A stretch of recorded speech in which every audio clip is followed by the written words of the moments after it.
My dear students, welcome to Advait Education. मैं दीपाली पांडे आप सभी का स्वागत करती हूँ अद्वैत एजुकेशन पर। आज यहाँ पर हम फिजिक्स के कुछ क्वेश्चंस का डिस्कशन करने वाले हैं जो कि रेलवे और एसएससी के एग्जामिनेशन में पूछे जा चुके हैं। तो आज हम कुछ ऐसे क्वेश्चंस देखने वाले हैं फिजिक्स के जो कि रेलवे में और एसएससी में पूछे जा चुके हैं। देखो, साइंस है, ऐसा बिल्कुल भी नहीं है कि वो रेलवे का क्वेश्चन है तो एसएससी में नहीं आएगा, एसएससी का क्वेश्चन है तो रेलवे में नहीं आएगा। क्लियर? साथ ही हमने अभी जस्ट फिनिश किया है बिहार पीएससी के क्वेश्चंस का डिस्कशन। तो सभी बच्चों के अच्छे अच्छे कमेंट्स आ रहे हैं। इसी तरीके से आप लोग वीडियोस को पसंद करते रहिए और शेयर करते रहिए। क्लियर? और मुझे ऐसा लगता है कि जिन बच्चों ने पेपर दिए उनके लिए तो बहुत हेल्पफुल हुआ होगा वो वीडियो। साथ ही जो बच्चे रेलवे और एसएससी की प्रिपरेशन कर रहे हैं उनके लिए भी ये वीडियो काफी हेल्पफुल होने वाला है। क्लियर? चलिए आज का क्वेश्चन शुरू करते हैं। आज का पहला क्वेश्चन क्या कह रहा है माय डियर स्टूडेंट्स? पहला क्वेश्चन आपके सामने है, the instrument that measures and record the relative humidity.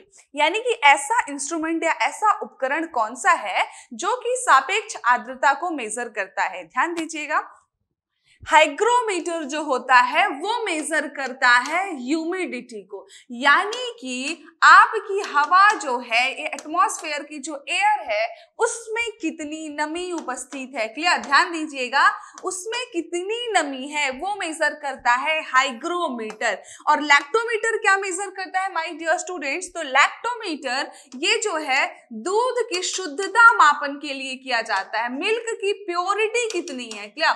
यानी कि हमारा दूध शुद्ध कितना है, जैसे दूध वाला दूध देकर गया। क्लियर? आपको ऐसा लग रहा है दूध बहुत पतला है, शायद इसमें पानी मिला हो। ठीक है, आपको ऐसा शक हो, आपने क्या किया, लैक्टोमीटर उठाया, आप साइंस के स्टूडेंट है, आपने चेक कर लिया और देखा तो उसमें पता चल गया कि यार इसमें तो 60% पानी था, है ना। तो लैक्टोमीटर किस लिए मेजर किया जाता है? लैक्टोमीटर का यूज दूध की शुद्धता के मापन में किया जाता है। नेक्स्ट है आपका बैरोमीटर। बैरोमीटर क्या है? टू मेजर प्रेशर, यानी कि दाब के मापन में उपयोग किया जाता है। क्या मापन करता है? ये दाब मापता है। तो बैरोमीटर का यूज किस में करते हैं? हम दाब मापने में करते हैं। हाइग्रोमीटर का यूज किस में करते हैं? अब हवा में ह्यूमिडिटी मेजर करने में करते हैं। नेक्स्ट है लैक्टोमीटर का किस में यूज करते हैं? तो लैक्टोमीटर का यूज हम दूध की शुद्धता मापन में करते हैं। क्लियर? नेक्स्ट टाइम इन तीनों से कोई भी क्वेश्चन बनेगा तो आपको बन जाएगा ना। चलिए नेक्स्ट क्वेश्चन देखते हैं माय डियर स्टूडेंट्स क्या है। अगला क्वेश्चन है, which of the following pairs of physical quantities have the same dimension. निम्नलिखित में से किस भौतिक राशि के समान आयाम है? समान आयाम का मतलब होता है कि उनके डायमेंशनल फॉर्मूला सेम है। ध्यान दीजिएगा, निम्नलिखित में से 4 दिए गए हैं, है ना। Force and power, work and power, work and energy, momentum and power. Dimensional formula यदि याद है तो बहुत अच्छी बात है, यदि नहीं भी याद की हो तो मुश्किल से 40 सेकंड का काम है, फटाफट एग्जाम में निकल जाएगा। यदि रटने वाले बहुत से बच्चे होते हैं ना, रटना उनको उतना पसंद नहीं होता है, तो जैसे मैंने बताया है यूनिट मेजरमेंट में how to find dimensional formula, कैसे आप निकालोगे थ्रू दी फॉर्मूला। यदि आपने वो वीडियो देखा है तो बढ़िया है, नहीं देखी हो तो अभी जाकर के देखो उसको, है ना। उसके देखने के बाद आप बकायदा इन सभी की क्या निकाल पाओगे, डायमेंशनल फॉर्मूला, और कंपेयर कर पाओगे कि डायमेंशनल फॉर्मूला किन दो क्वांटिटीज का सेम है। आइए हम चेक करते हैं। नंबर 1 से चलते हैं, फोर्स एंड पावर से। तो फोर्स जो होता है, बल जो होता है, बल का फॉर्मूला क्या होता है? फोर्स का फॉर्मूला होता है द्रव्यमान गुणे त्वरण। होता है कि नहीं होता है? ठीक है, तो फोर्स का डायमेंशनल फॉर्मूला कितना बन जाएगा? mLT⁻²। बनेगा कि नहीं बनेगा माय डियर स्टूडेंट्स? बताइए, बनेगा कि नहीं बनेगा? बनेगा मैम, बिल्कुल बनेगा। ठीक, हमने फोर्स का निकाल लिया कितना? mLT⁻²। नेक्स्ट है पावर का। पावर या शक्ति क्या होती है? पावर इज इक्वल टू होता है एनर्जी अपॉन टाइम। एनर्जी बोले या वर्क बोले एक ही बात है, कार्य करने की क्षमता को हम ऊर्जा कहते हैं, है ना। अब जो वर्क होता है, कार्य बराबर होता है बल गुणे विस्थापन डिवाइडेड बाई टी। दिख रहा है सभी को? अब F इंटू डी, और F का भी अभी हमने क्या देखा, mLT⁻², और D है यानी कि L की पावर 2 आ जाएगा, डिवाइडेड बाई T है, यानी कि जो शक्ति का फॉर्मूला आने वाला है mL2T⁻³ जिनको याद था बकायदा कंपेयर कर सकते थे, इसलिए नहीं याद था तो बहुत टफ नहीं है, तुरंत हम फॉर्मूला टू फॉर्मूला हम वहां पर पहुंच गए, है ना। तो पावर का क्या होता है? एनर्जी अपॉन टाइम से हमने निकाल लिया डायमेंशनल फॉर्मूला mL2T⁻³ ये आ गया। अब आप मुझे बताइए कि क्या जो बल का डायमेंशनल फॉर्मूला है और जो शक्ति का डायमेंशनल फॉर्मूला ये दोनों सेम है? नहीं है। तो पहला ऑप्शन तो आपका गया। क्लियर? नेक्स्ट है वर्क एंड पावर। तो वैसी भी बात है भाई, यदि नॉर्मली भी आप सोचो तो भी ये क्लियर कर सकते हो कि कार्य बराबर क्या होता है? बल गुणे विस्थापन होता है। ठीक है, अभी अभी हमने देखा कि एनर्जी इज इक्वल टू क्या होता है? W is equal to F into d. Power जो होती है, आपकी शक्ति जो होती है एक्चुअल में E/T होती है। तो दोनों के फॉर्मूले वैसे ही सेम नहीं आने वाले हैं। एक बार निकाल के देख लेते हैं। जो एनर्जी का होता है, एनर्जी बोले या वर्क बोले, क्या होता है? बल गुणे विस्थापन। और बल का होता है mLT⁻⁻2 और d से एक पावर और आ जाएगा। यानी कि हमने देखा एनर्जी का डायमेंशनल फॉर्मूला है mL2T⁻²। और शक्ति का भी अभी हमने निकाला mL2T⁻3। अगेन आप मुझे बताइए क्या ये और ये सेम है? तो नहीं सेम है, यानी कि ऑप्शन 2 भी अपना खत्म। क्लियर? नेक्स्ट है ऑप्शन सी। ये तो भाई क्लियरली दिख रहा है कि वर्क एंड एनर्जी, भाई बात ही एक है। हम क्या बोले? हम एनर्जी बोले, वर्क बोले, एनर्जी बोले, बात एक ही होती है ना?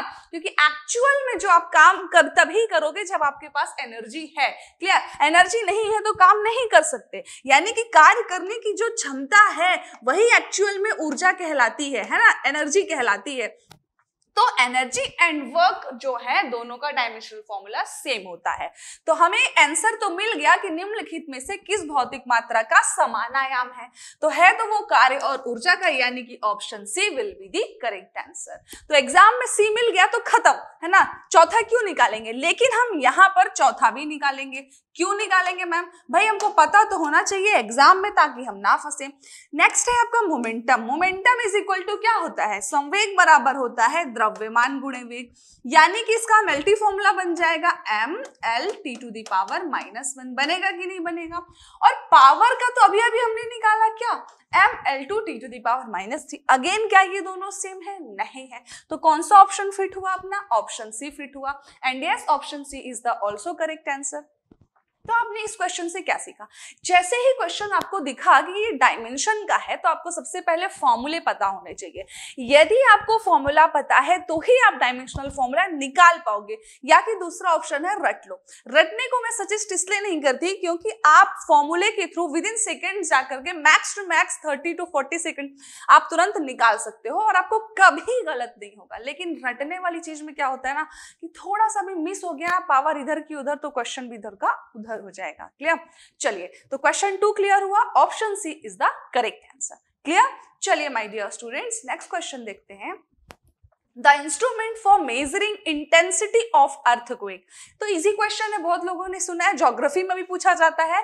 कह रहा है भूकंप की तीव्रता मापने के लिए कौन सा उपकरण यूज किया जाता है?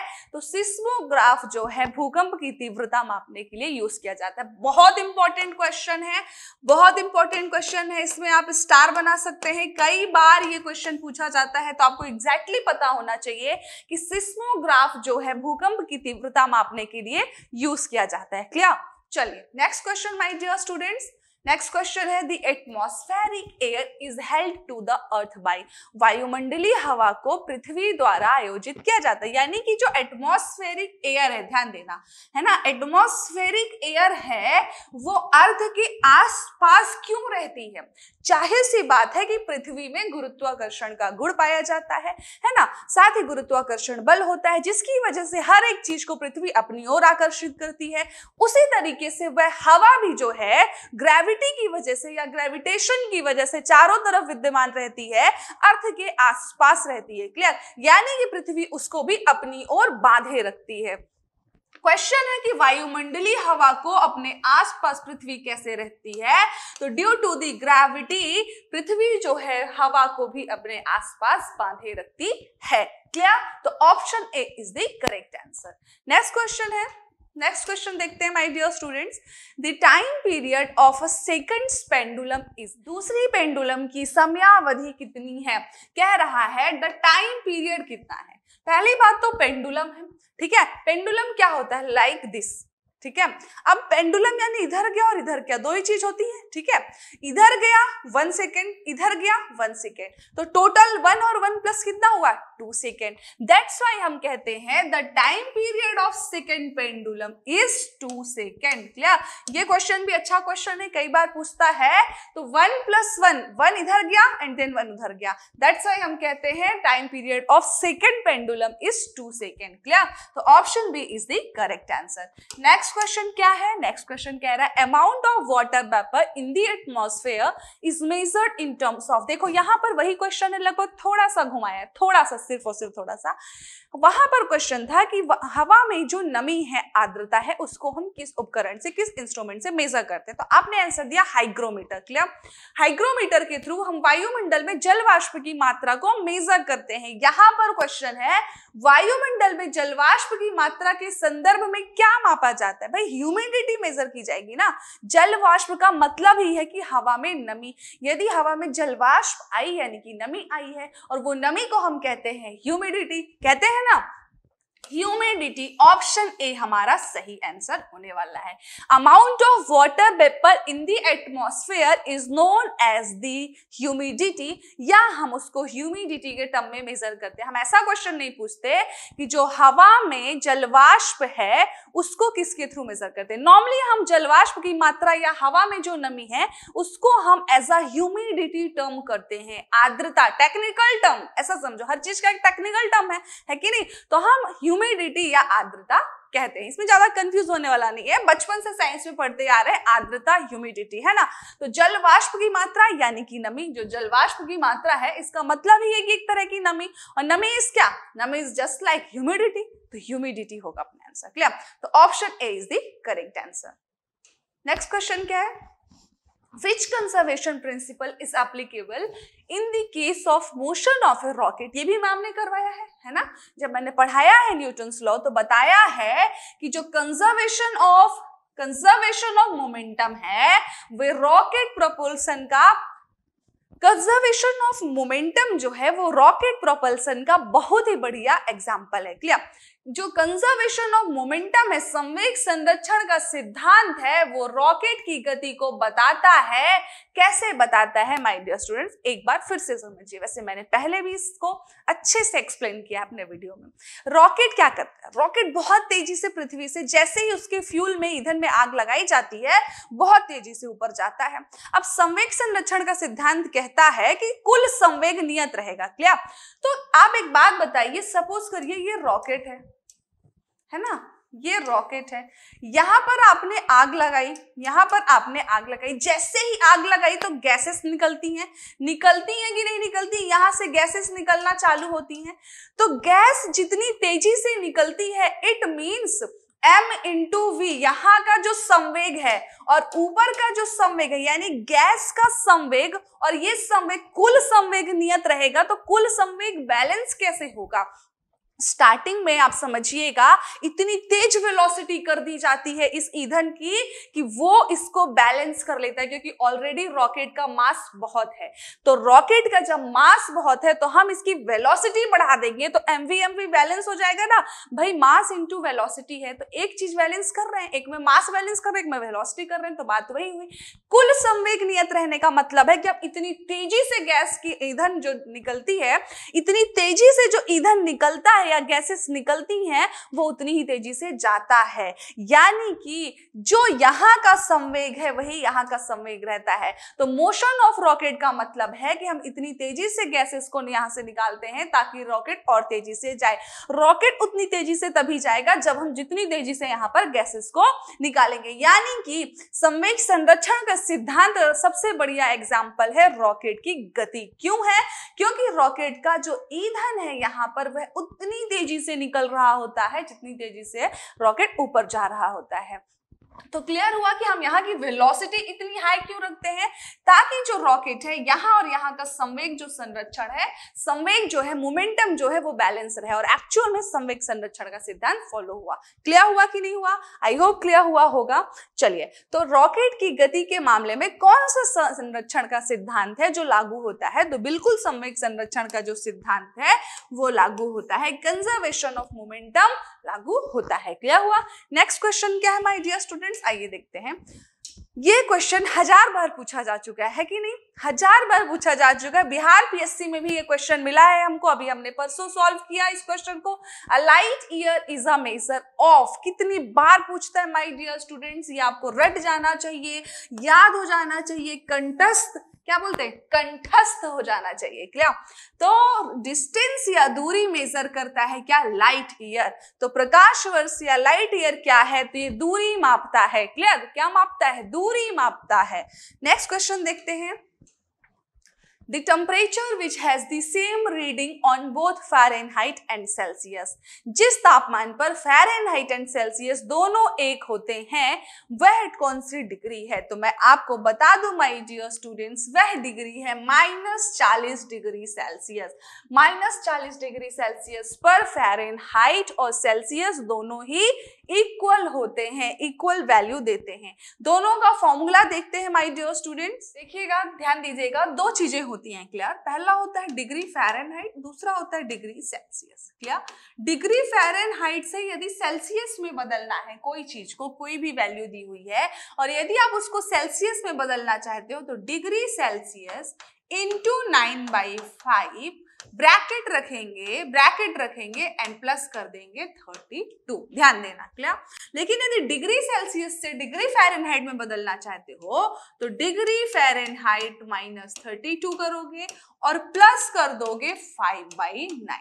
याद कैसे रखेंगे माय डियर स्टूडेंट्स? कुछ नहीं है, पहला वाला याद रखो कि फ़ारेनहाइट से सेल्सियस में बदलने के लिए तो degree Fahrenheit is equal two degree Celsius into 9/5 plus 32। अब ये 32 नीचे ले आओ, आप माइनस कर दो, और ये जो था इसका यहाँ पे रिवर्स करके प्लस कर दो। तो यदि एक याद रखोगे दूसरा इजिली याद हो जाएगा। तो हमने क्या देखा कि जो दोनों का कन्वर्जन फॉर्मूला है, तो एट -40 डिग्री, जो -40 डिग्री पूरा इक्वेशन सॉल्व करके आता है ना, पूरा इक्वेशन सॉल्यूशन की यहाँ पर नीड नहीं है।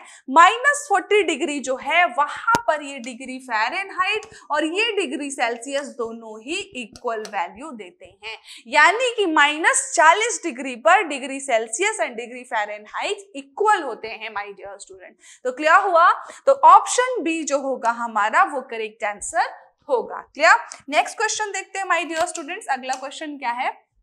A bottle of soda lime is grasped by the neck and swing briskly in a vertical circle near which portion of the bottle do the bubbles collect। भाई जो सोडा लाइम की bottle होती है, पहली बात तो जो सोडा लाइम एक ग्लास है वो बहुत ही बढ़िया होता है, यानी इसको हम कितनी भी बार रिसाइकल करके इसको यूज कर सकते हैं। क्लियर? तो सोडा लाइम की जो ग्लास है सोडा प्लस लाइम से मिलकर के बनी होती है एक्चुअली कहा जाए तो, है ना। तो ये सबसे ज्यादा रिसाइकल करके हम इसको यूज कर सकते हैं। दूसरी बात है कि जब सोडा लाइम की जो ग्लास है उसमें नेक के पास बबल क्यों प्रोड्यूस होता है? Due to the less centrifugal force, यानी कि जैसे सपोज करो कि आपकी ये बॉटल है ना, आपकी ये बॉटल है और ये इसकी गर्दन है, तो यहीं पर सबसे कम बबल्स, यहीं पर क्या कह रहा है, near which portion of the bottle bubbles collect. तो इस पोर्शन पर ही बबल्स कलेक्ट होते हैं, क्योंकि यहाँ पर सेंट्रीफ्यूगल फोर्स क्या होता है, कम हो जाता है, जिसकी वजह से यहाँ पर क्या होते हैं, बबल्स जा करके इकट्ठे हो जाते हैं। तो कहां पर इकट्ठे होते हैं? तो near the NEC will be our answer. हम आंसर देंगे कि गर्दन के पास जो है हमारे, इसमें बबल्स इकट्ठे होते हैं। Near the neck due to the less centrifugal force, वहां पर इकट्ठा हो जाता है, नीचे से जाकर के कहां पर, गर्दन के पास इकट्ठा होता है। तो ये था आज का फिजिक्स का डिस्कशन। नेक्स्ट लेक्चर में फिर मिलेंगे कुछ और नए क्वेश्चंस के डिस्कशन के साथ, और बहुत ही जल्द बायो में भी मिलने वाली हूं माय डियर स्टूडेंट्स। तो हम पूरी साइंस ऐसे कवर करने वाले हैं कि आपका कोई भी क्वेश्चन मिस नहीं होगा। क्लियर? चलिए मिलते हैं नेक्स्ट लेक्चर में। Thank you class.